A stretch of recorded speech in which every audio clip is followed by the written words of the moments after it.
अस्सलाम वालेकुम। हमारे जैसे वफादार कम ही निकलेंगे, जमीन खोद के देखो तो हम ही निकलेंगे, और वतन के वास्ते जब देनी पड़ेगी कुर्बानी, और वतन के वास्ते जब देनी पड़ेगी कुर्बानी, खुदा ने चाहा तो साबित कदम हम ही निकलेंगे। मेरे अजीज दोस्तों, बुजुर्गों, नौजवान साथियों, बच्चों, पर्दा नशीन माँ बहने, आप सभी को भारत के 76वें साल के आजादी के दिन की बहुत बहुत मुबारकबाद। आज ये वही सुबह है जब भारत के पहले प्रधानमंत्री चाचा जवाहरलाल नेहरू जी ने 76 साल पहले आज ही के दिन, आज ही की सुबह लाल किले पर चढ़कर भारत के परचम को लहराया था और भारत को आजादी दिलाई थी। भारत की आजादी के लिए हमारे सभी क्रांतिवीरों ने बड़ी बड़ी कुर्बानी दी थी, और उलमा इकरामों ने भी, जैसे मंगल पांडे, भगत सिंह, चंद्रशेखर आजाद, सुभाष चंद्र बोस, सरदार वल्लभ भाई पटेल, मौलाना अब्दुल कलाम आजाद, खान अब्दुल गफ्फार खान, अशफाक उल्लाह खान, लाल बहादुर शास्त्री, महात्मा गांधी, डॉक्टर भीमराव बाबा साहेब अम्बेडकर, और कई लोगों ने अपनी जान की बाजी लगाकर बड़ी बड़ी कुर्बानी देकर आज ही के दिन भारत को आजाद कराया था। फिर सन 1950 26 जनवरी डॉक्टर भीमराव बाबा साहेब अम्बेडकर ने पूरे भारत में संविधान लागू किया था। संविधान के जरिए हिंदुस्तान में फंडामेंटल राइट्स दिए गए। संविधान के जरिए हिंदुस्तान में अमीर गरीब छोटा बड़ा सबको बराबर का हक दिया गया। संविधान के जरिए हिंदू, मुस्लिम, सिख, ईसाई, पारसी, जैन, हर मजहब के लोगों को मान्यता दी गई। भारत बड़ा खूबसूरत सा मुल्क है में आ रहा है ना ये, और भारत को अगर हमको ऐसा थोड़ी होता है यार, आगे बढ़ाना है तो हम सबको इकट्ठा होना होगा। मेरे अजीज दोस्तों, बुजुर्गों, नौजवान साथियों, मिट्टी जब इकट्ठा होती है तो ईंट बनती है, और ईंट जब इकट्ठा होती है तो दीवार बनती है, दीवार जब इकट्ठा होती है तो कमरा बनता है, और कमरा जब इकट्ठा होता है तो घर बनता है, और घर जब इकट्ठा होता है तो मोहल्ला बनता है, मोहल्ला जब इकट्ठा होता है तो शहर बनता है, और शहर जब इकट्ठा होता है तो राज्य बनता है, और राज्य जब इकट्ठा होता है तो ये देश बनता है।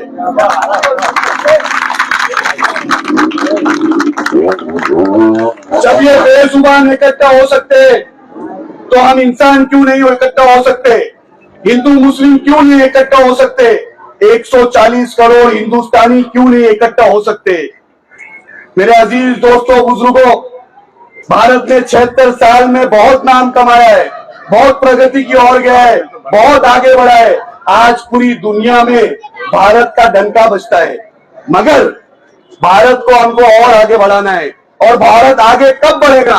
भारत आगे और जब बढ़ेगा जब हम भारत को और अच्छे लीडर्स देंगे, भारत को और अच्छे लॉयर्स देंगे, भारत को और अच्छे इंजीनियर्स देंगे, भारत को और अच्छे डॉक्टर्स देंगे, भारत को और अच्छे स्पोर्ट्समैन खिलाड़ी देंगे, भारत को और अच्छे बिजनेसमैन देंगे, तब भारत और आगे बढ़ेगा।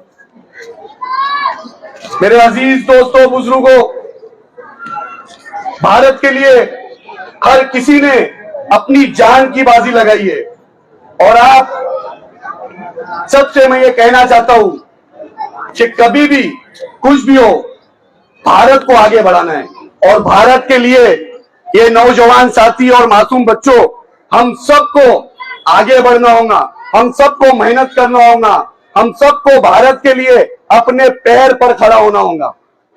यहां पर जो नौजवान लड़के खड़े हैं, मैं इनसे गुजारिश करना चाहूंगा कि आज मेहनत कर लो, आज मेहनत कर लो, कल बुढ़ापे में राहत मिलेगी। एक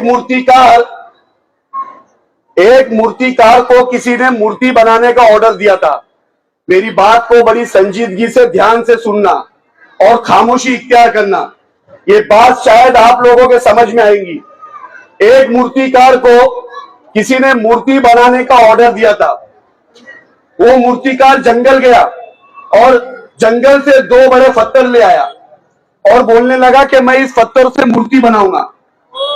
और उसने एक पत्थर पर मूर्ति बनाने का काम शुरू किया।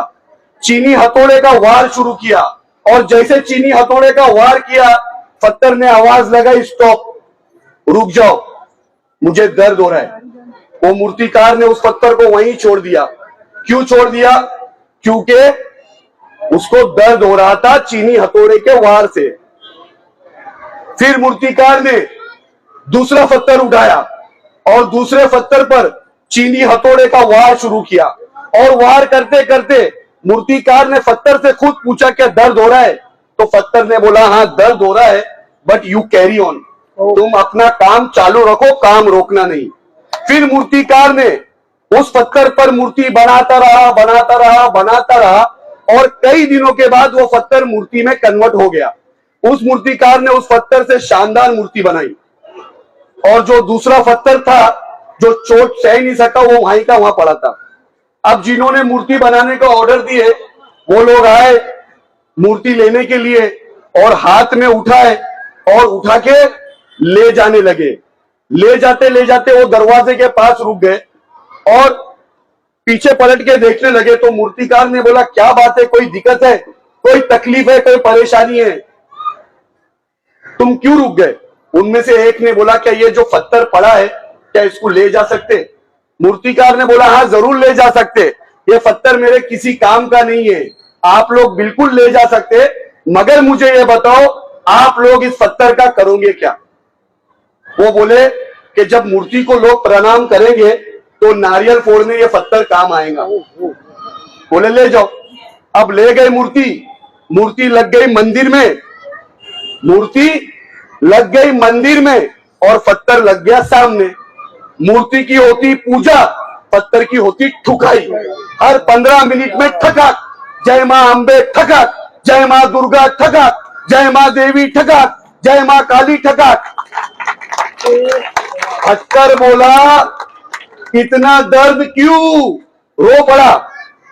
तो अंदर से खूबसूरत मूर्ति ने आवाज लगाई कि अगर पहले दर्द सह लेता तो आज ये दर्द नहीं होता। ये तुम लोग के लिए, सब नौजवानों के लिए। आज कुर्बान होकर भविष्य निर्माण किया जा सकता है। आज कुर्बान होकर भविष्य निर्माण किया जा सकता है, वरना फिर आज निर्माण होकर भविष्य कुर्बान किया जा सकता है। चॉइस आप लोगों के हाथ में है। चॉइस आप लोगों के हाथ में है। आप लोग कुर्बान होकर अपना भविष्य बना लेंगे, जिंदगी में कामयाब हो जाएंगे, बहुत नाम करेंगे, मगर याद रखना ये लोग तुमको छोड़ेंगे नहीं। बस तुम लोग पीछे मत हटना। अच्छे काम करने के लिए दुनिया तुमको पीछे हटाने का प्रयास करती है और शायद करती भी होंगी, मगर तुम पीछे मत हटना। जिंदगी में कुछ भी बन जाए, बड़ा नाम कर ले, तरक्की कर ले, शोहरत कमा ले, दौलत कमा ले, मगर एक बात याद रखना, अपने माँ बाप और उस्ताद का हाथ कभी मत छोड़ना। दुनिया में वो लोग कामयाब है, दुनिया में वो लोग कामयाब है जिन्होंने माँ बाप और उस्ताद का हाथ पकड़ा है, और दुनिया में वो लोग नाकामयाब है जिन्होंने माँ और उस्ताद का हाथ छोड़ा है। एक बाप और बेटी नदी पार कर रही थी, एक बाप और बेटी नदी पार कर रही थी। नदी का भाव बहुत तेज था, बेटी डर गई और डर के बाप के हाथ को पकड़ रखा था बड़ी जोर से। क्यों जोर से पकड़ रखा था? ताकि फिसलकर नदी में ना गिर जाऊं। जब बाप और बेटी आधी नदी क्रॉस करे और आधी नदी में पहुंचे तो बेटी नदी के पानी को देख के घबरा गई और डर गई और कहने लगी कि बाबा मेरा हाथ पकड़ लो। सुनो ये बात को ध्यान से, ये तुम्हारी जिंदगी बदल देगा। बेटी ने बोली कि बाबा मेरा हाथ पकड़ लो। बाप ने पीछे पलटकर देखा और बेटी को बोला बेटी, एक ही बात है, तूने खुद मेरा हाथ पकड़ रखा है, इसमें फर्क क्या है? तो बेटी का जवाब सुनो, दिल गार्डन गार्डन हो जाएगा शेख साहब आपका। बेटी का जवाब सुनो। बेटी ने बोला, बाबा बहुत फर्क है, मैंने आपका हाथ पकड़ रखा, अगर पानी का बहाव तेज हुआ तो मेरा हाथ छूट सकता है, और अगर आपने मेरा हाथ पकड़ लिया तो पानी का बहाव कितना भी तेज हो, तूफान आए, आंधी आए, सुनामी आए, आप मेरा हाथ नहीं छोड़ेंगे। आप माँ बाप का हाथ पकड़कर, उस्ताद का हाथ पकड़कर कामयाब हो जाओगे, नदी पार कर लोगे, समंदर पार कर लोगे, तूफान पार कर लोगे, आंधी पार कर लोगे, सुनामी को पार कर लोगे, फिर भी लोग तुमको छोड़ेंगे नहीं। बस तुम पीछे मत हटना। लोगों ने ईसा मसीह को नहीं छोड़ा, ईसा मसीह को उठाकर सूली पर लटका दिया। क्या ईसा मसीह कोई डकैती था? क्या ईसा मसीह कोई मर्डरर था? क्या ईसा मसीह ने किसी का खून किया था? लोगों ने उनको नहीं छोड़ा तो तुमको कहां छोड़ेंगे? लोगों का तो काम है आगे बढ़ने के लिए, नौजवान बच्चों, आगे बढ़ने के लिए चाहे कुछ भी हो जाए पीछे मत हटना।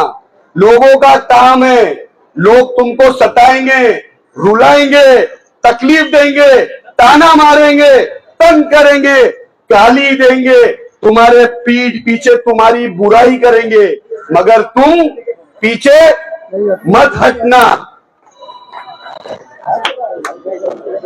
देखो, जब तक सफल नहीं होंगे लोग सफल नहीं होने देंगे, और जब दुनिया में सफल हो जाएंगे तो लोग सफल नहीं रहने देंगे, क्योंकि लोगों का काम है। एक आखिरी कहानी बताकर मेरी बात खत्म करता हूं। एक गांव था, एक गांव में 100 घर थे, और 100 के 100 घर में बिजली नहीं थी। उसी गांव से एक शख्स शहर गया, मेहनत की, पैसा कमाया, रात दिन एक की, खून पसीना एक किया, और पैसा जमा कर कर अपने पास बचा के रखा। और जब सालों बाद आया, जब सालों बाद अपने गांव लौटा, तो उसी जमा पैसे से उसने अपने घर में बिजली लगाई। 100 के 100 घर में बिजली नहीं थी, किसी को कोई तकलीफ नहीं थी, सब मस्त जी रहे थे। अंधेरे में जीने की आदत हो गई थी, अंधेरे में रहने की आदत हो गई थी, अंधेरे में सोते थे, अंधेरे में पीते थे, अंधेरे में खाते थे। क्यों? क्योंकि सालों साल बिजली के बिना रहने की आदत हो गई थी। अब एक आदमी शहर गया, मेहनत की, पैसा कमाया, रात दिन एक की, खून पसीना एक किया, सालों के बाद आके अपने घर में बिजली लगा दी। सुबह से लेकर दोपहर तक किसी को कोई परेशानी नहीं थी, गांव में किसी को कोई तकलीफ, कोई दिक्कत, कुछ प्रॉब्लम नहीं थी। और जैसे शाम हुई, उसने अपने घर की बिजली लगाया, उसने अपनी घर की बिजली को जैसे लगाया तो तकलीफ पूरे गांव को शुरू हो गई। गांव बोलने लगा, हम उसके घर में बिजली और हमारे घर में टाई टाई फिश। उसके घर में बिजली, हमारे घर में टाई टाई फिश।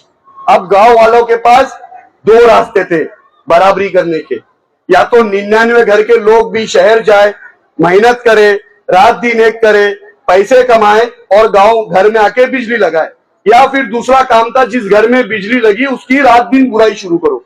लोग क्या करेंगे? बुराई करेंगे। क्यों? क्योंकि बुराई करना सबसे आसान काम है, सबसे आसान काम है। लोग करते कि नहीं करते बुराई? सच बोलो, करते कि नहीं करते? इंसानी फितरत है, करते कि नहीं करते? तो लोग बुराई करेंगे क्योंकि वो आसान है। अपना जलाना मुश्किल है, दूसरों का बुझाना आसान है। बस तुम